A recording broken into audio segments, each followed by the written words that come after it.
dah kenapa Kak Suzy ni sebelum ni suruh orang simpan emas, tiba-tiba dalam video ni tak nak bagi orang beli emas, tak nak bagi orang simpan emas pula.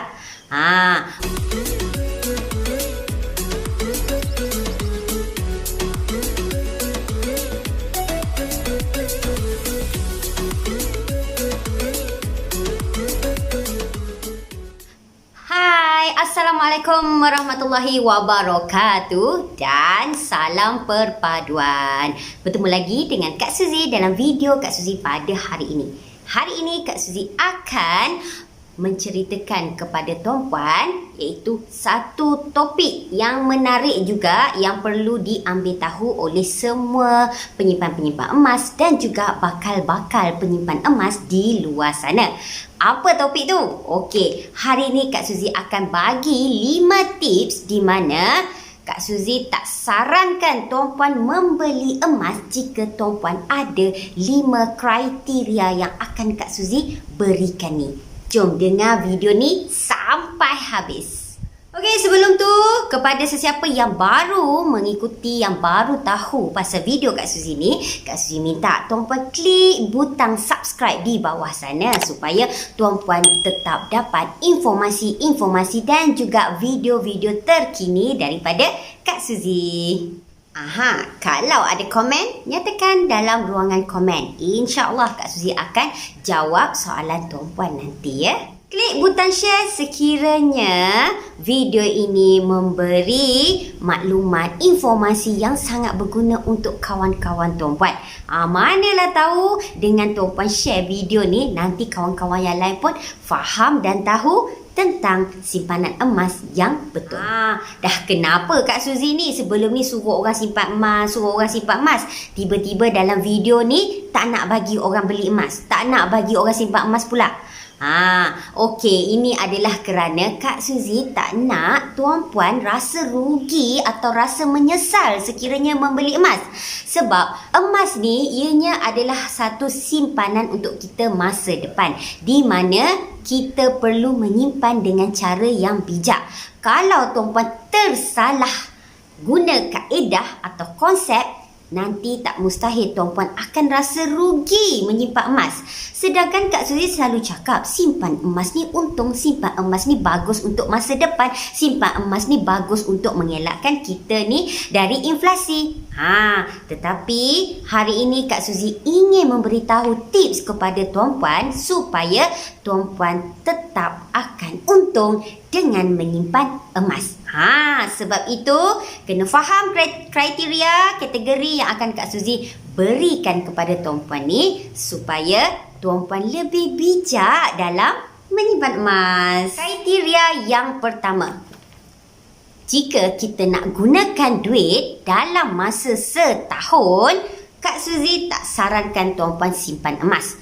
Contohnya, tuan-puan merancang untuk berkahwin pada tahun hadapan. Tuan-puan ada duit, mungkinlah dalam katakanlah RM5,000 ke RM10,000. Jadi, saranan Kak Suzy, duit tu sesuai sekiranya nak guna semua untuk majlis perkahwinan nanti, tak sesuai beli emas tuan-puan. Kenapa? Sebab dalam masa setahun, emas ni belum tentu naik tuan-puan. Dan tuan-puan mungkin harga pun statik, lebih kurang. Walaupun ada pemurataan harga, tuan-puan belum boleh menikmati keuntungannya lagi. Ini kerana jika tuan-puan nak jual balik emas tuan-puan yang ada tu, akan ada susut nilai. Susut nilai di Public Gold adalah antara 6% ke 9%. Jadi, dalam masa setahun, belum tentu harga emas tu boleh naik sehingga 10% untuk kita menikmati 1% keuntungan kita. Betul tak? Jadi, sekiranya tuan-puan rasa nak guna duit dalam jangka masa pendek, Kak Suzy tak sarankan tuan-puan membeli emas. Boleh faham? Tips yang kedua, sekiranya tuan-puan bertemu dengan seseorang penjual emas di mana dia beritahu, saya menjual emas pada harga yang murah daripada harga pasaran. Wow, dan tuan-puan rasa bestnya sebab dapat beli emas pada harga yang murah. Okey, nasihat Kak Suzy, hati-hati ya tuan-puan, sebab risiko tuan-puan kena tipu adalah tinggi. Sebab itu sebelum kita nak membeli emas, tuan-puan kena rujuk sedikit harga emas semasa supaya tuan-puan tahu berapa market price sekarang. Kalau harga yang di offer tu terlalu rendah, risiko kena tipu adalah sangat tinggi.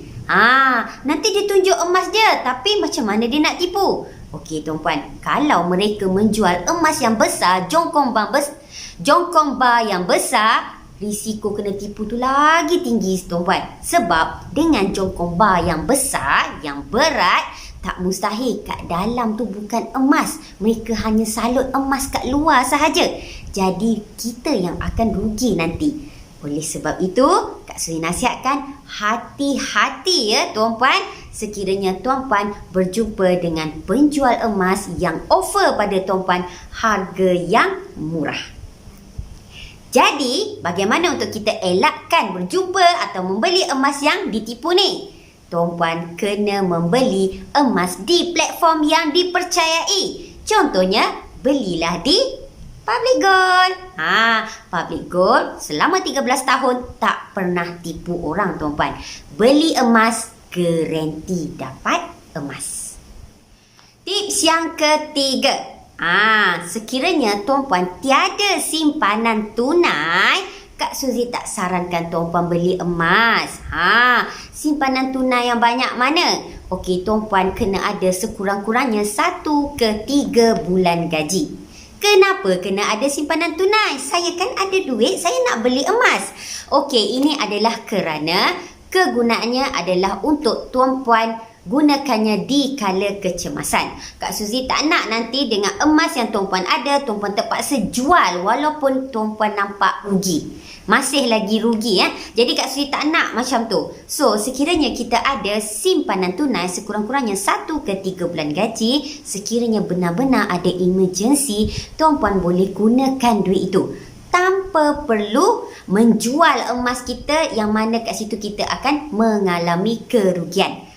Jadi sebab itu Kak Suzy selalu cakap, Kak Suzy selalu beritahu, rancang keuangan kita betul-betul bagus. Rancang dari sekarang supaya akan datang tuan-puan mudah dan seronok untuk menyimpan aset-aset yang lain tanpa diganggu oleh masalah kita tak ada duit untuk belanja nanti ya. Tips yang keempat. Okey, suka untuk Kak Suzy beritahu, sekiranya tuan-puan rasa nak simpan emas dengan mendapat keuntungan setiap tahun, okey, nasihat Kak Suzy tak payahlah simpan emas. Kenapa pula? Sebab emas ni tak ada dividen tuan-puan. Jadi ianya bukan seperti kita simpan duit dekat tabung haji atau ASP atau mana-mana perbankan yang mana menjanjikan pulangan bulanan ataupun tahunan. Simpan emas tak ada tuan-puan. Jadi simpan emas ni adalah untuk for long term, untuk tuan-puan secure aset tuan-puan, untuk tuan-puan secure tuan-puan punya harta.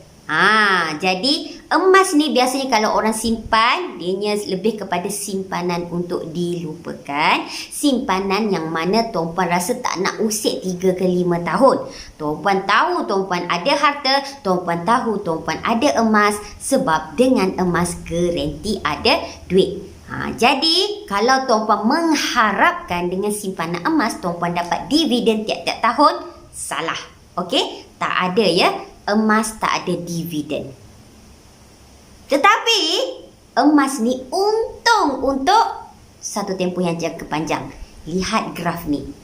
Kak Suzy beritahu, ini adalah fakta di mana emas simpanan untuk jangka masa panjang ianya menguntungkan. Tapi kalau kita fikir nak dapat untuk dividen tahunan, memang tak ada. Okey, boleh faham? Okay. Tips yang kelima. Sekiranya tuan-puan tiada duit lebihan setiap bulan untuk tuan-puan membeli emas ataupun buat perkara lain, Kak Suzy sarankan jangan simpan emas lagi. Okey, ini kerana tuan-puan setiap bulan dahlah belanja cukup-cukup makan. Itulah nak bayar sewa rumah, itulah nak bayar duit kereta, komitmen kita yang lain kan. Tapi untuk lebihan membeli emas memang tak ada. So Kak Suzy sarankan jangan beli emas lagi. Kerana tak mustahil nanti mungkin sebulan atau 2 bulan selepas tu tuan-puan akan menjual balik emas tuan-puan. Kak Suzy ada ramai pelanggan yang macam ni, di mana apabila mereka baru membeli emas sebulan 2 bulan lepas tu mereka nak jual, seperti yang Kak Suzy beritahu tadi, tiada keuntungan kat sini. Sebab kalau tuan-puan menjual balik emas dalam satu tempoh yang singkat, kita akan ada susut nilai apabila jual emas tu, dan susut nilai tu tidak boleh menampung keuntungan kita. Okey, jakaan kita untuk dalam tempoh 2-3 bulan untuk harga emas melonjak naik tu, kita tak pasti. Okey? Jadi sekiranya tuan-puan rasa tuan-puan ni belanja cukup-cukup makan, belum ada lagi kemampuan untuk membeli emas, hold. Sabar dahulu. Okey? InsyaAllah tuan-puan akan ada rezeki lebih di masa akan datang, dan bila dah ada rezeki lebih tu, barulah simpan emas. Macam mana rezeki lebih tu nak dapat? Okey? Yang pertama, tuan-puan buatlah kerja luar. Okey, kerja tambahan part time, cari sumber. Ingat, media sosial sekarang boleh gunakan untuk menjana pendapatan yang banyak. Jadi tuan-puan boleh gunakan ke arah itu. Okey, ataupun nanti dapat ada duit claim ke, duit bonus ke, ni dah dekat hujung tahun kan. Ada syarikat-syarikat masih memberikan bonus. Jadi gunakan duit-duit tu untuk membeli emas. Simpan sedikit. Dan juga duit-duit lain lah. Kalau tuan-puan ada keuntungan sedikit mana, ataupun setiap bulan tuan-puan usaha untuk selit juga duit. Okey, tak cukup RM100 sebulan, mungkin tuan-puan boleh buat 2 bulan, RM50. Nampak? Kalau rasa RM50 pun sebulan nak simpan susah, tak apa, simpan dalam RM20, RM20, 5 bulan simpan dah boleh dapat RM100. Dari RM100 tu dah boleh simpan emas. Nampak? Itu adalah antara cara ya tuan-puan bagaimana nak cari duit ekstra tu. InsyaAllah, yakin pada diri, rezeki tuan-puan tu akan ada. Ups, Kak Suzy ada lagi satu bonus, satu kriteria yang lain. Yang mana tuan-puan boleh gunakannya. Okey, tips yang keenam adalah tuan-puan tiada ilmu tentang emas. Nak belajar, nak simpan emas, kena ada ilmu juga ke? Ya tuan-puan, di mana kalau tuan-puan ada ilmu tentang simpanan emas, dari situlah tuan-puan boleh menjadi seorang penyimpan emas yang bijak dan mendapat keuntungan darinya. Bagaimana nak belajar ilmu tentang emas ni? Okey, yang pertama, tuan-puan boleh lihat semua video Kak Suzy yang dalam channel Kak Suzy ni. Suzy is a channel. Tuan-puan kena tengok semua topik-topik yang Kak Suzy dah kongsikan. Kerana semua video dalam channel ni Kak Suzy kongsikan ilmu tentang simpanan emas supaya tuan-puan boleh menjadi seorang yang bijak pandai dalam menyimpan emas dan mendapat keuntungan darinya. Selain daripada tu, tuan-puan boleh membeli buku-buku tentang simpanan emas. Nampak ni, Kak Suzy bagi 2-3 buku ni, contoh-contoh. Okey, kat mana nak beli buku-buku ni semua? Okey, tuan-puan boleh beli di pgmall.my. Klik dekat description video ni, Kak Suzy dah bagi link untuk tuan-puan dapatkan semua buku-buku tentang emas. Bagus tuan-puan. Tuan-puan baca buku, tuan-puan tengok video Kak Suzy. InsyaAllah dari tuan-puan tak ada duit, ada duit. Dari tuan-puan rasa tak tahu nak beli emas macam mana, InsyaAllah tuan-puan akan tahu lepas ni nak menyimpan, nak membeli emas macam mana. Daripada sebelum ni tuan-puan tak ada aset apa menyimpan, membeli, tak tahu mana duit pergi. Lepas tengok video Kak Suzy, lepas baca buku tentang emas, tuan-puan akan berjaya membuat simpanan dan menyimpan aset sendiri. Buat dulu, percaya kemudian. Baru tuan-puan tahu dan faham apa yang Kak Suzy cakap ni. Okey? Bagaimana tuan-puan? 5+1. Kak Suzy dah bagi tips kepada tuan-puan. Kak Suzy harap tuan-puan boleh faham dan boleh ikut apa saranan Kak Suzy ni. InsyaAllah tuan-puan semakin lama akan menjadi semakin bijak pandai dalam menyimpan emas. Jumpa lagi dalam video akan datang. Bye.